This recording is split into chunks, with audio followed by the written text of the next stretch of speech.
ចាសួស្តីបងថ្ងៃនេះជួបជាមួយខ្ញុំម្ដងទៀត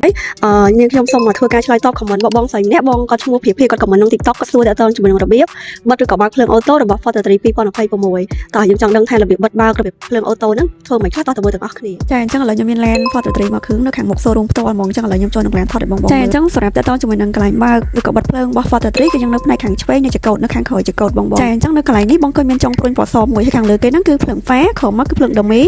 បន្ទាប់មកខាងក្រោមហ្នឹងគឺភ្លើងអូតូខនតែមួលចូលកន្លែងអក្សរអូតូហ្នឹងទៅគឺជាការស្រេចអញ្ចឹងតើតើជាមួយនឹងប្រព័ន្ធភ្លើងគឺនឹងដំណើរការអូតូជូនបងហើយមានន័យថានៅពេលដែលបងបើកបរពេលថ្ងៃគឺវាបើកភ្លើងឲ្យយើងទេប៉ុន្តែនៅពេលដែលបងបើកបរនៅពេលល្ងាចយប់ចាប់ដើមល្ងាចអីហ្នឹងគឺភ្លើងនឹងចាប់ដើមដំណើរការបើកឲ្យយើងអូតូម៉ាទិកមក Yes តែបងអញ្ចឹង Fortnite របស់យើងលយណាបងមានបិទបើកភ្លើងអូតូពេលយប់ទៀតអញ្ចឹងមានន័យថាពេលថ្ងៃពេលយើងដាក់អូតូហ្នឹងទៅគឺវាអត់ភ្លើឲ្យយើងទេដល់ពេលយប់វានឹងបើកអូតូឲ្យយើងដោយស្វ័យប្រវត្តិហ្មងឬក៏ពេលខ្លះបងបើកឡានចូលកន្លែងល្ងាចដូចជាក្រោមស្ពានអាកាសល្ងាចឬក្នុងកន្លែងឃ្លាំងបងទុកឡាននេះហ្នឹងគឺវានឹងបើកភ្លើងអូតូឲ្យយើងតែបើសិនបងមានចំណុចបន្ថែមតើតើមានការប្រើប្រាស់ option មួយណាអាចធ្វើការ comment នៅខាងក្រោមនេះបានឬក៏តើតើមានខ្ញុំតាមផេកខាងលើអរគុណបង